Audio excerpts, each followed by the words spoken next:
Welcome to land justice. నేను మీ Nirmala. AP రాజకీయాల్లో ఏం జరుగుతుంది? ఒకవైపు అభివృద్ధి, ఒకవైపు అరెస్ట్ల పర్వం. అసలు ఈ టాపిక్ కూడా రెండు రాష్ట్రాల్లో చాలా హాట్ టాపిక్గా మారి హల్చల్ చేస్తూ ఉంది. మరి ఏపీ రాజకీయం ఎటువైపు వెళ్తుంది? అక్కడ అరెస్టులు ఎవరెవరు అవుతున్నారు, ఏంటి, అసలు వాళ్ళకి ఏ శిక్షకు వాళ్ళు అర్హులు అనే దాని మీద కూడా మనకి ఇప్పుడు క్లియర్గా మనకి ఎక్స్ప్లెయిన్ చేయడానికి మన ముందున్నారు మాజీ న్యాయమూర్తి, అలాగే సుప్రీంకోర్టు ప్రస్తుతం సీనియర్ న్యాయవాది నేరెల మాలయాద్రి గారు ఉన్నారు. అడిగి తెలుసుకుందాం. నమస్తే సార్. నమస్కారం అమ్మా. సార్, అసలు ఏపీలో ఎలా అంటే ఒక హాట్ టాపిక్గా మారిపోయి అందరి దృష్టి కూడా అట్టే మళ్తుంది సార్. ఎందుకంటే ఒకవైపు అభివృద్ధి, ఇప్పుడు అక్కడ ఏపీలో ప్రస్తుత ప్రభుత్వం ఏర్పడి కూడా 9 నెలలు పూర్తి కావస్తుంది. ఈ 9 నెలల్లో తప్పు చేసిన ఏ ఒక్కరిని కూడా వదిలే ప్రసక్తే లేదు అంటూ ఒకవైపు అభివృద్ధి కొనసాగుతూనే ఇంకో పక్క అరెస్ట్ల పర్వం కొనసాగుతుంది. ఇటు చూసుకోబోతే వల్లభనేని వంశీ, ఇటు పోసాని మురళీకృష్ణ, వీళ్ళిద్దరిని కూడా అరెస్ట్ చేయడం కూడా జరిగింది. అసలు వీళ్ళకు బెయిల్ వస్తుందా? వస్తే ఎప్పుడు రావచ్చు సార్? నమస్కారం అమ్మా. ఇది ఆంధ్రప్రదేశ్ రాష్ట్రానికి సంబంధించి చాలా ముఖ్యమైన విషయం. అవును సార్. అభివృద్ధి, అరెస్టులు. అవును సార్, రెండు సార్. ఏదైనా అభివృద్ధి చెందాలంటే ఒక రాష్ట్రం సార్ సంక్షేమ పథకాలతో పాటు సార్ ఆదాయ వనరులు కూడా సార్ రావాలి. ఆదాయ వనరులు ఉండాలి. సార్ గత ప్రభుత్వం ఇచ్చినటువంటి సంక్షేమం అనే ఒక నెపంతో, సంక్షేమం అనే ముద్రతోటి చాలామందిని చాలా దేశాల్లో ఒక యాచకులుగా అది వస్తేనే బతుకుతామన్నట్టుగా చేసిన సందర్భాలు ఉన్నాయి. కానీ గత ప్రభుత్వం అంటే ఆంధ్రప్రదేశ్ రాష్ట్రంలో కొంతకాలం అక్కడ ఈ కరోనా వల్ల ఇబ్బందుల్లో ఉన్నప్పుడు కొన్ని బెనిఫిట్స్ ఇచ్చినప్పుడు అందరూ అప్రిషియేట్ చేశారు. ఇది బాగుంది, ఇవన్నీ ఇచ్చారని. కానీ అదే సరిపోద్ది, దానివల్లనే మళ్ళీ పవర్లోకి వస్తామనే ఉద్దేశంలో అప్పులు చేసి సహితం సంక్షేమ పథకాలకు డబ్బు ఖర్చు పెట్టడం జరిగింది. అయితే ప్రజల నాడి మనం చూసాం, 11 సీట్లకే పరిమితం అయిపోయారు. దాంట్లో భాగం ఏంటంటే ఎవరు తోచినట్టు వాళ్ళు, ఎవరు ఇష్టం వచ్చినట్టు వాళ్ళు మాట్లాడటం, అసభ్యంగా మాట్లాడటం. పొలిటికల్ లీడర్ అంటే వాళ్ళ పార్టీ నాయకుడిని మెప్పు పొందేందుకోసం ప్రతిపక్షంలో ఉన్న నాయకులను లేకపోతే కొంతమందిని టార్గెట్ చేసి బూతులు తిడితే ప్రజలు ఒప్పుకుంటారు, వాళ్ళ నాయకుడు కూడా ఒప్పుకుంటారు అని అనుకున్నారు. కానీ అటువంటి వాళ్ళందరూ చాలా ముఖ్యమైన నాయకులందరూ ఓడిపోయారు ఎలక్షన్స్లో. అది ఎందుకు ఓడిపోయారు ఏంటి అనేది పక్కన పెడితే, ప్రస్తుతం అక్కడ ఈ అభివృద్ధి ఒక కన్ను, ఈ అరెస్టుల పర్వం రెండో కన్నులాగా జరుగుతుంది. అయితే 40,000 చిల్లర కోట్ల రూపాయలు అమరావతిలో గ్రీన్ సిగ్నల్ ఇచ్చారు పథకాలకి. కానీ పోలవరానికి ఇచ్చిన డబ్బుని కానీ లేదా ఇతర కార్యక్రమాలకు ఇచ్చిన డబ్బుని మేము దీనికి వాడము అన్నారు. కానీ అప్పులు చేసి మటుకు హడ్కో కింద 11,000 కోట్ల రూపాయలు అప్పు చేశారు. సో అప్పులు చేసి కూడా అభివృద్ధి చేయాలనే ఒక కార్యక్రమాన్ని చేపట్టారు. అది మంచిదే. కానీ కేవలం 40,000 కోట్లతో అక్కడ అమరావతి ఒక పెద్ద హైదరాబాద్ని మరిపించేలాగా ఒక క్యాపిటల్ అవుతుందంటే ఎవరు నమ్మేతకంగా లేదు. అక్కడ కావాల్సింది ఏంటంటే యుద్ధ ప్రాతిపదికన ఆదాయ వనరులు వచ్చేందుకోసం మౌలిక సదుపాయాలు ప్రతి జిల్లా కేంద్రాలుగా ఏర్పాటు చేయాల్సిన పరిస్థితి ఎంతైనా ఉంది. స్కిల్ డెవలప్మెంట్కి కూడా చాలా చర్యలు తీసుకుంటున్నారు.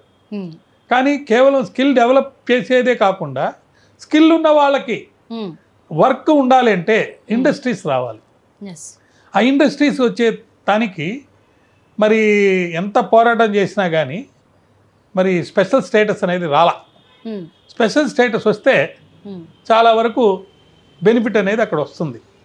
కాబట్టి స్పెషల్ స్టేటస్ కోసం ఒక మంచి ఫైట్ జరుగుతుంది. రెండోది, చాలామంది అమ్మాయిలు మిస్సింగ్ వాళ్ళు ఎన్నో కేసులు ఉన్నాయి.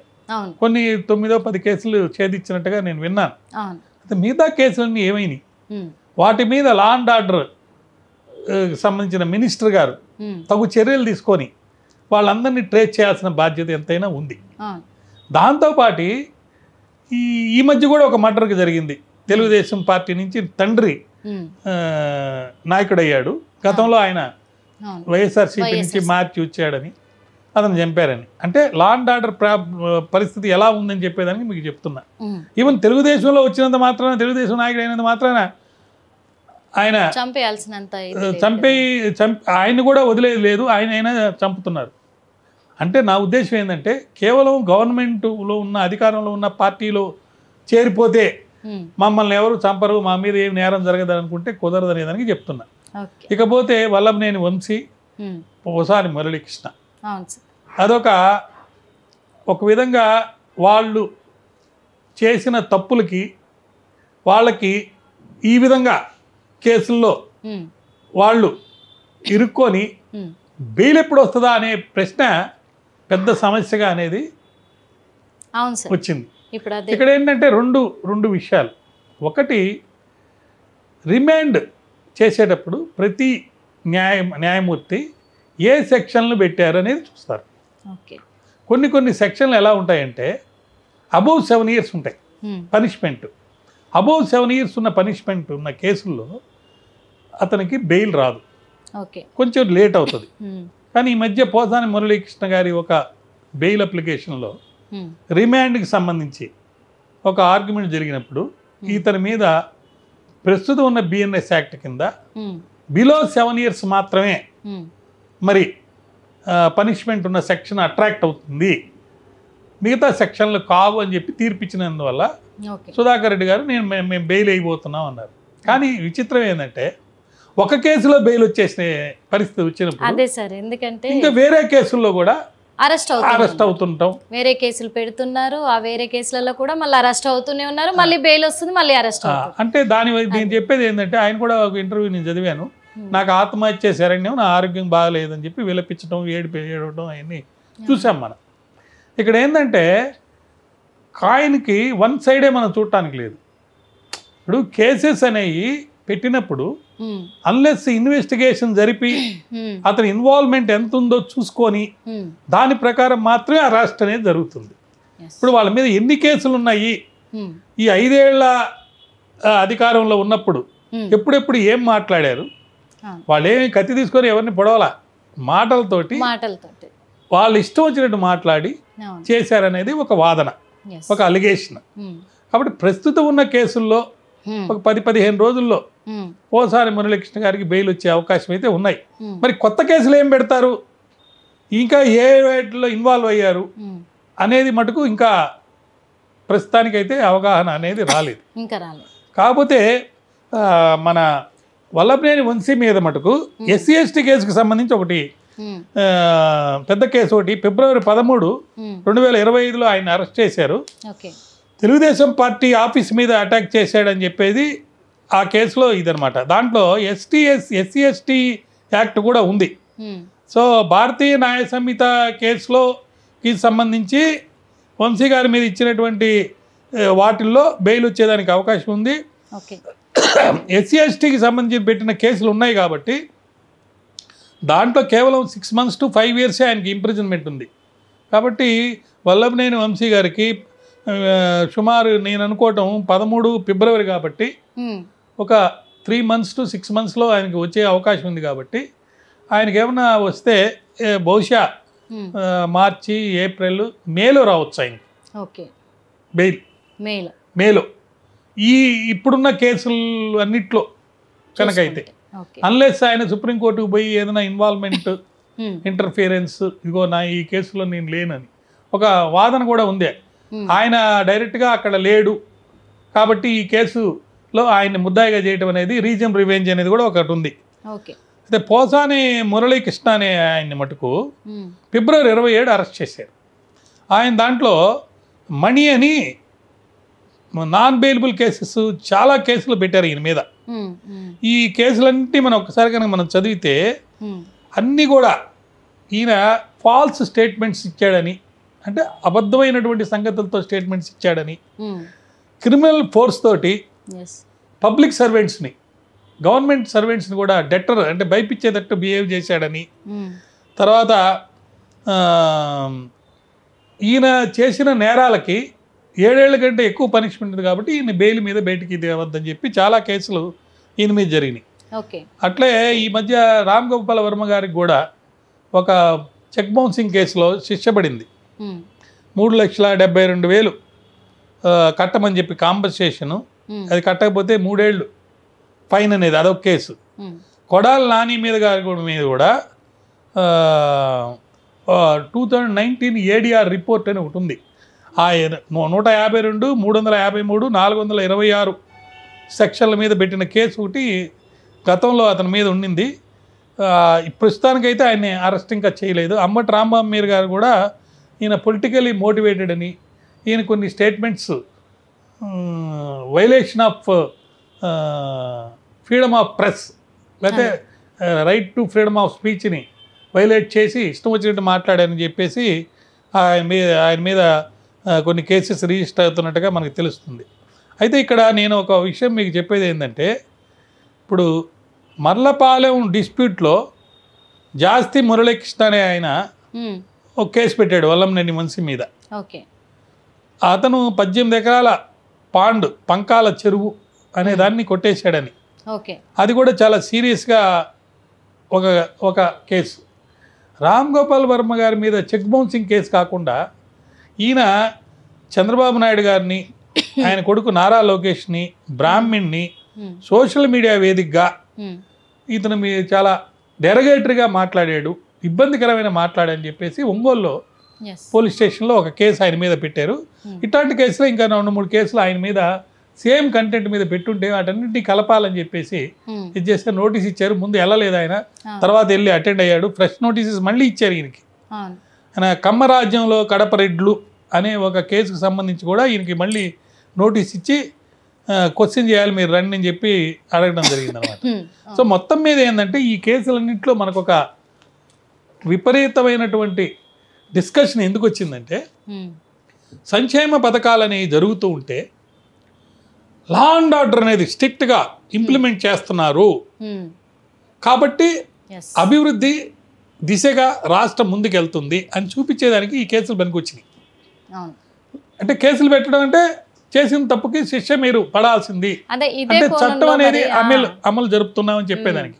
కానీ వాళ్ళు ఏమంటున్నారు, మీరు రీజిమ్ రివెంజ్ని, అంటే గతంలో ఏ ప్రభుత్వం ఉండిందో ఆ ప్రభుత్వంలో ఉన్న నాయకుల మీద పెట్టడం లేదు మీరు కేసులు, మేము వాళ్ళకి సపోర్ట్ చేసాం. పోసాని మురళీకృష్ణ అనే అతను ప్రభుత్వంలో లేడు, ఏదో పదవి ఉండింది, బట్ ఆయన చెప్పిన మాటలు అనినట్టు స్టేట్మెంట్స్ వాటిని బేస్ చేసుకుని చేస్తే క్రైమ్స్ పెడితే ఇంకెవరూ మాట్లాడరు.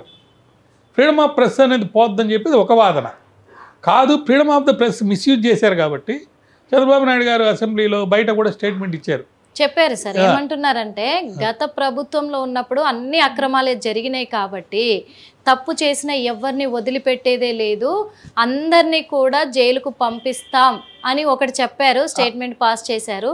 కానీ అందులో ఏమవుతుందంటే, ఇప్పుడు ఫస్ట్ వినిపించేది కూడా మాజీ ముఖ్యమంత్రి జగన్మోహన్ రెడ్డిదే వినపడుతుంది.